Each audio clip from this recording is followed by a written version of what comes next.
नमस्कार दोस्तों, मैं हूँ रेवत सिंह, अध्यापक भर्ती 2023 में चयनित। दोस्तों, आज नया और बेहतरीन टॉपिक पढ़ेंगे, वायु दाब और पवनी।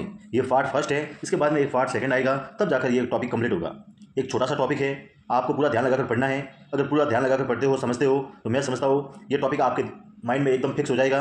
आपका इस टॉपिक से संबंधित जो भी सवाल बनेगा, आप उसका उत्तर दे पाओगे। तो बिना देरी किए शुरुआत करते हैं। देखिए दोस्तों, जो रीट का पाठ्यक्रम है सामाजिक अध्ययन का, इसके अनुसार हम पढ़ रहे थे।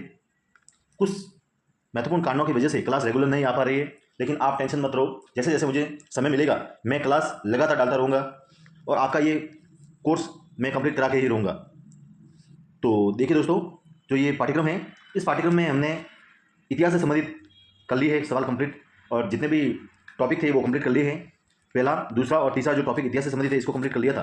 फिर इसके बाद में हमने जो राजनीति विज्ञान से संबंधित टॉपिक था, इसको एक बार स्किप किया है। जो भूगोल का टॉपिक शुरू किया है, जिसमें हमने सौरमंडल, अक्षांश, देशांतर पढ़ लिया, पृथ्वी की गतियां पढ़ ली। आज एक नया महत्वपूर्ण टॉपिक पढ़ेंगे, वायु दाब और पवनी। छोटा सा टॉपिक है दोस्तों, ध्यान लगाकर पढ़ना है।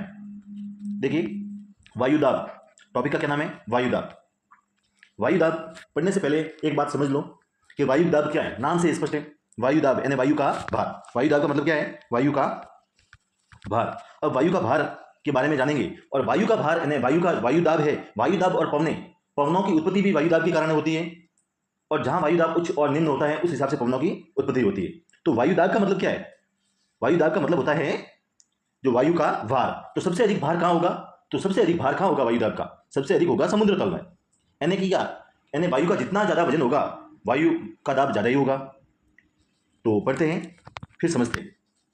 वायु दाब को सामान्य रूप से किसी स्थान पर पड़ने वाले वायु भार को कहा जाता है। किसी स्थान पर वायु का जो भार पड़ता है, उसे वायु दाब कहते हैं। आप समझना है इसको, टॉपिक को, कि वायु दाब क्या है। कि वायु का जो किसी स्थान पर भार पड़ता है, वायु का जो वजन होता है, उस वजन को ही वायु दाब कहा जाता है। और इसको किसमें मापते हैं? ये परीक्षा में आमतौर पर पूछा जाता है कि इसको किसमें मापा जाता है। कि वायु दाब को बैरोमीटर में मापा जाता है। ये आपको ध्यान में होना चाहिए कि वायु दाब मापने की इकाई कौन सी है या कौन सा यंत्र है। वायु दाब मापने का कौन सा यंत्र है? तो इसे कहते हैं बैरोमीटर। रीड के हिसाब से बहुत महत्वपूर्ण है, आपको याद रखना है कि वायु दाब मापने की इकाई क्या है? बैरोमीटर। बैरोमीटर से वायु दाब मापा जाता है। आगे देखते हैं। देखिए, सबसे अधिक वायु दाब समुद्र तल पर पाया जाता है। अब देखो, जाहिर सी बात है, समुद्र तल जमीन की गहराई में होता है, लगभग 3500-4000 मीटर की गहराई पर होता है। तो सबसे सबसे अधिक वायु का भार वहीं होगा। और जैसे जैसे समुद्र तल से ऊपर की तरफ बढ़ेंगे, तो वायु का भार क्या होगा? घटता जाएगा। यानी कि वायु का भार क्या है? सबसे अधिक समुद्र तल पर पाया जाता है। और समुद्र तल से ऊंचाई पर जैसे जैसे ऊंचाई बढ़ती है, पृथ्वी से ऊपर की तरफ जाते हैं, वायु दाब का कम होता जाता है। ये भी ध्यान में होना चाहिए। परीक्षा में यह भी पूछा जा सकता है कि वायु दाब मापने की इकाई कौन सी है? तो बैरोमीटर है। किससे मापा जाता है? तो बैरोमीटर से। और सबसे अधिक वायु दाब कहां पाया जाता है? समुद्र तल पर। ये दो महत्वपूर्ण प्रश्न बन गए। अब आगे देखते हैं। मौसम के पूर्वानुमान के लिए वायु दाब बहुत महत्वपूर्ण है। दोस्तों, जो मौसम है, अब मौसम को जानना है तो वायु दाब महत्वपूर्ण है। वायु दाब के माध्यम से हम जान सकते हैं। बैरोमीटर में अचानक से वायु दाब नीचे गिर जाता है, तो समझना कोई तूफान वगैरह आने वाला है। धीरे धीरे अगर नीचे गिरता है, तो ये समझना है कि आकाश साफ होने वाला है। इस प्रकार से मौसम का अगर पूर्वानुमान वगैरह लगाना है, तो वायु दाब बहुत महत्वपूर्ण है। वायु दाब के माध्यम से ही पता चलता है कि वायु कितनी तेज गति से आएगी। अगर कहीं का वायु दाब ज्यादा है, कहीं बहुत ज्यादा कम है, तो उस हिसाब से हम अनुमान लगा सकते हैं कि पवनें कहां पर कितनी स्पीड में गतिमान करेगी। तो वायु दाब की इकाई है मिलीबार। किसमें मापा जाता है? मिलीबार। यानी जो इकाई क्या है? मिलीबार। वायु दाब की इकाई क्या है? मिलीबार। और वायु दाब मापने की जो यंत्र है, जो इकाई कौन सी है? बैरोमीटर। बैरोमीटर में मिलीबार के माध्यम से मापा जाता है। यानी यंत्र का क्या नाम है? बैरोमीटर। और वायु दाब की इकाई क्या है? मिलीबार। यानी वायु दाब मिलीबार में मापा जाता है। आगे देखते हैं। देखिए, वायु दाब की इकाई मिलीबार है। दूरी की प्रति इकाई पर जब दाब के घटने को दाब प्रवणता कहते हैं। अब हर दूरी पर वायु दाब का घटना बढ़ना रहता है। तो जैसे जैसे वायु दाब घटता है, तो उस घटने की जो प्रवृत्ति होती है, उसे कहते हैं दाब प्रवणता। ये याद रखना है कि वायु दाब घटने की जो प्रवृत्ति है दूरी के अनुसार, उसे क्या कहते हैं? दाब प्रवणता। वायु होती है जो महत्वपूर्ण है, ये परीक्षा में आपके आने लायक प्रश्न है कि जो वायु होती है दोस्तों, वो वायु उच्च वायु दाब से निम्न वायु दाब की ओर चलती है। यानी जो यहां पर ज्यादा वायु है, वायु का भार ज्यादा है, यहां पर क्या है? कम है। तो इस उच्च से निम्न की तरफ, उच्च वायु दाब से निम्न वायु दाब की तरफ क्या होगा? वायु चलेगी। क्योंकि जो वायुमंडल है, उसको समान रूप से करने के लिए जो वायु का संचरण होता है, तो वायु किधर से किधर चलती है? तो ये आपको याद रखना है कि वायु उच्च वायु दाब से निम्न वायु दाब की तरफ चलती है। क्योंकि जो निम्न वायु दाब, वहां पर वायु दाब कम है, इसलिए उसको समानांतर करने के लिए जो उच्च से निम्न की तरफ चलती है। ये महत्वपूर्ण है, आपको याद रखना है कि वायु कहां से कहां चलती है? तो वायु उच्च वायु दाब से निम्न वायु दाब की ओर चलती है। इसके अलावा मैं आपको बता दूं, जो वायु दाब है, और ये वायु दाब ही मौसम का पूर्वानुमान लगाता है। और वायु दाब जो है, वो पृथ्वी पर चार कटिबंध के रूप में हैं। यानी पृथ्वी पर जो ग्लोब होता है उसमें कटिबंध है। ये जो ग्लोब है इसके माध्यम से आप समझोगे, आराम से समझ में आ जाएगा। यानी पृथ्वी के धरातल पर 4 वायुदाब कटिबंध है। यानी वायुदाब के 4 क्षेत्रों में विभाजित किया गया है ग्लोब के हिसाब से। ये जैसे पृथ्वी है, ये है 0 डिग्री, इसे क्या कहते हैं, कर्क रेखा, इसे कहते हैं भूमध्य रेखा या विषुवत रेखा। इसके अलावा इसके ऊपर है, ये कौन सी रेखा है, ये है कर्क रेखा। कौन सी रेखा है, कर्क रेखा। ये कितने डिग्री पर है, 23.5 डिग्री पर है। और नीचे कौन सी है, ये है मकर रेखा। ये भी कौन सी है, 23.5। ये उत्तरी है, ये दक्षिणी है। ऊपर जो ध्रुवीय क्षेत्र है। अब मैं आपको बताता हूँ जो वायुदाब के कटिबंध है उसको कैसे विभाजित किया गया है। जो वायुदाब का ये 0 डिग्री वाला है, ये विषुवत रेखा है। विषुवत रेखा भी कहते हैं, इसे भूमध्य रेखा भी कहते हैं। यानी वायुदाब के जो कटिबंध है इसको कितने भागों में विभाजित किया गया है, 4 भागों में, याद रखना है। और जो पहला भाग है विषुवत रेखीय निम्न वायुदाब, यानी 0 डिग्री पर यहाँ 10 डिग्री ऊपर की तरफ और 10 डिग्री नीचे की तरफ, यानी 10 डिग्री उत्तर और 10 डिग्री दक्षिण गोलार्ध में, 10 डिग्री उत्तरी और 10 डिग्री दक्षिणी गोलार्ध में जो वायुदाब है विषुवत रेखीय निम्न वायुदाब पाया जाता है। यानी इस क्षेत्र में निम्न वायुदाब पाया जाता है। यानी भूमध्य रेखा है, यहाँ 0 डिग्री वाले में 10 डिग्री ऊपर और 10 डिग्री नीचे यहाँ निम्न वायुदाब पाया जाता है। तो इसे कहते हैं, पहला जो कटिबंध है वायुदाब का उसे कहेंगे विषुवत रेखीय निम्न वायुदाब कटिबंध। किस लिए यहाँ पर निम्न वायुदाब पाया जाता है, तो दोस्तों यहाँ पर जो सूर्य है ये सूर्य वर्ष भर सीधा चमकता है। सीधा चमकने के कारण तापमान अधिक पड़ता है, और तापमान अधिक होने की वजह से यहाँ पर क्या होता है, जो वायुदाब नहीं रहता। जहाँ तापमान अधिक है वह वायुदाब कम होगा, जहाँ तापमान कम है वहाँ वायुदाब अधिक होगा। ये आपको ध्यान रखना है। तो यहाँ पर सूर्य सीधा चमकता है और सीधा चमकने की वजह से उस पर प्रकाश पड़ता है, तो तापमान जो पवनें हैं वो संवहन क्रिया के रूप में ऊपर उठ जाती हैं और वायुदाब कम पाया जाता है। तो पहला हम पढ़ेंगे, पृथ्वी के धरातल पर 4 वायुदाब कटिबंध है। पहला कौन सा है, पहला है विषुवत रेखीय निम्न वायुदाब। ये आपको याद रखना है, विषुवत रेखीय निम्न वायुदाब। ये भूमध्य रेखा, जिसे क्या कहते हैं, विषुवत रेखा भी कहते हैं, भूमध्य रेखा या विषुवत रेखा, ये 0 डिग्री वाले हैं। रेखा से 10 डिग्री उत्तर की तरफ और 10 डिग्री दक्षिणी अक्षांश के बीच, यानी उत्तरी अक्षांश और दक्षिणी अक्षांश दोनों के बीच स्थित है। और सूर्य की किरणें वर्ष भर लंबवत पड़ती हैं, तापमान हमेशा ऊंचा रहता है। इस कटिबंध को शांत कटिबंध कहते हैं या डोल ड्रम भी कहा जाता है। ये महत्वपूर्ण है दोस्तों, आपको याद रखना है, शांत कटिबंध या डोल ड्रम। ये दोस्तों जो वायुदाब के कटिबंध है ये 4 भागों में जो विभाजित है, इसको आपको याद रखना है। अगर इसको याद रखते हो तो फिर आराम से आपको समझ में आ जाएगा। क्योंकि जो 0 डिग्री वाला है यहाँ पर 10 डिग्री ऊपर और 10 डिग्री नीचे, यानी ये क्षेत्र है, इस क्षेत्र को विषुवत रेखीय निम्न वायुदाब कहते हैं। यहाँ तापमान अधिक पड़ता है, लेकिन यहाँ पर क्या है, वायुदाब कम पाया जाता है। और जो पवनें हैं वो उत्तर से या दक्षिण से इस तरफ आती हैं। तो इन पवनों को बाद में टॉपिक पढ़ेंगे, जो सेकंड वाला पार्ट होगा उसमें हम पवनों के बारे में पढ़ेंगे। लेकिन आपको पवनें पढ़ने से पहले ये जो कटिबंध वाला क्षेत्र है, ये कटिबंध वाला जो ये है, इसको आपको अच्छे से समझना पड़ेगा। अगर ये समझ में आ गया तो मैं समझता हूँ पवनें भी आपको आराम से समझ में आ जाएगी।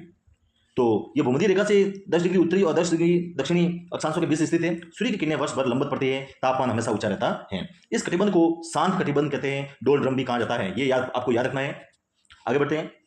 देखिए, इस कटिबंध को शांत कटिबंध कहते हैं, डोल ड्रम कहते हैं। और पृथ्वी पर घूर्णन वेग यानी विषुवत रेखा पर सबसे अधिक होता है। यानी जो पृथ्वी है ना, हमने पढ़ा था, हमने पृथ्वी की गतियां पढ़ी थी, जिसमें एक था घूर्णन, एक था परिक्रमण।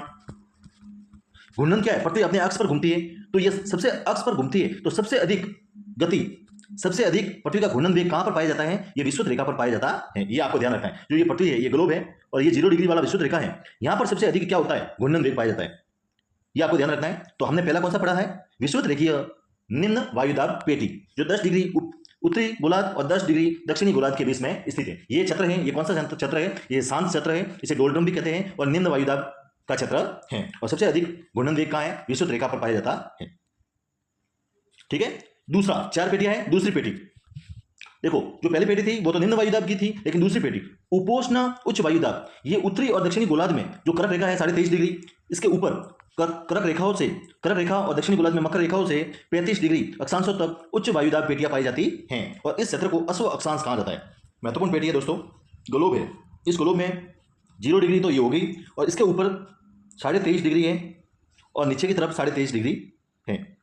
अब 23.5 डिग्री ये मकर रेखा है होगी दक्षिण में, और इसके ऊपर जो 35 डिग्री तक, और ऊपर भी ये 35 डिग्री तक, और इन दोनों क्षेत्रों में यहाँ पर और यहाँ पर तापमान है वो क्या होता है, थोड़ा सा क्या है, कम पाया जाता है। तापमान कम है तो जाहिर सी बात है कि वायुदाब अधिक होगा। तो इस क्षेत्र में वायुदाब क्या है, इस क्षेत्र में वायुदाब उच्च पाया जाता है। इसलिए ये जो क्षेत्र है इसे कहते हैं उपोष्ण उच्च वायुदाब पेटी। तो इसमें आप देख सकते हैं उत्तरी और दक्षिणी गोलार्ध में कर्क और मकर रेखाओं से 35 डिग्री अक्षांशों तक उच्च वायुदाब पेटियां पाई जाती है। इस क्षेत्र को अश्व अक्षांश कहते हैं। ये दोस्तों महत्वपूर्ण है। अश्व अक्षांश क्या है, पहले जमाने में इस क्षेत्र में जो ये क्षेत्र था, वो ये कर्क रेखा और इनके बीच का जो क्षेत्र था, इसमें समुद्र से यात्रा करते थे लोग, तो जो घोड़े होते थे उन घोड़ों को लेकर नावों के माध्यम से, जहाज़ों के माध्यम से लेके जाते थे।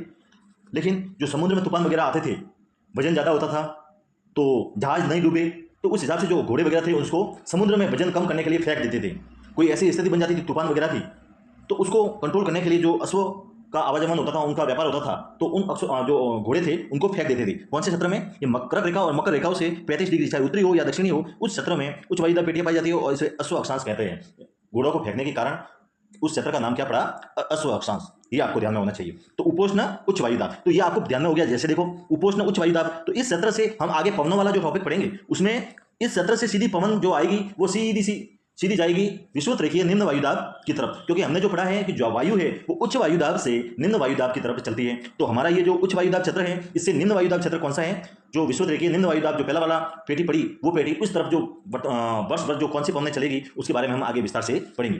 ये आपको ध्यान में होना चाहिए। तो ये दूसरा वाला समझ में आ गया। तीसरा वाला है उप ध्रुवीय निम्न वायुदाब पेटी। तीसरी है उप ध्रुवीय निम्न वायुदाब पेटी। इस पेटी में क्या है? यह है 45 डिग्री उत्तरी और दक्षिणी अक्षांशों से आर्कटिक, ऊपर की तरफ है आर्कटिक व्रत और दक्षिण की तरफ है अंटार्कटिक व्रत के बीच में पेटियां पाई जाती हैं। जो ये है, ये 0 डिग्री है, इसके ऊपर 23.5 डिग्री, ऊपर 35 डिग्री, और यहाँ पर क्या है? आर्कटिक, और नीचे की तरफ कौन सी है? अंटार्कटिका।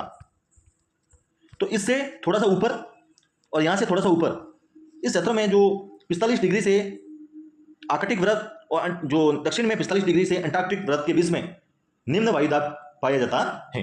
क्या पाया जाता है? निम्न वायुदाब पेटी पाई जाती है। 45 डिग्री उत्तरी और दक्षिणी अक्षांशों से आर्कटिक तथा अंटार्कटिक व्रतों के बीच में पेटियां पाई जाती है। ये पेटी आपको ध्यान में होनी चाहिए। ये 4 पेटियां हैं, ध्यान रखना है। 2 तो है उच्च वायुदाब की पेटी, 2 है निम्न वायुदाब की पेटी। कौन कौन सी निम्न वायुदाब की पेटी है ये भी परीक्षा में पूछा जा सकता है। जैसे उपोष्ण उच्च वायुदाब की पेटी है, ये उच्च वायुदाब की पेटी है। उप ध्रुवीय निम्न वायुदाब की पेटी है। और जो अंतिम वाली टॉपिक पढ़ेंगे, जो अंतिम वाली जो पेटी है, ये कौन सी पेटी है? ध्रुवीय उच्च वायुदाब पेटी। ये 80 डिग्री उत्तरी और दक्षिणी गोलार्ध से ध्रुव तक, यानी 90 डिग्री तक, यानी यहाँ से 80 डिग्री और यहाँ से 80 डिग्री, ये नीचे ध्रुव है 90 डिग्री का, ये 90 डिग्री का है, और यहाँ तक जो है वो कौन सी है? उच्च वायुदाब पेटी।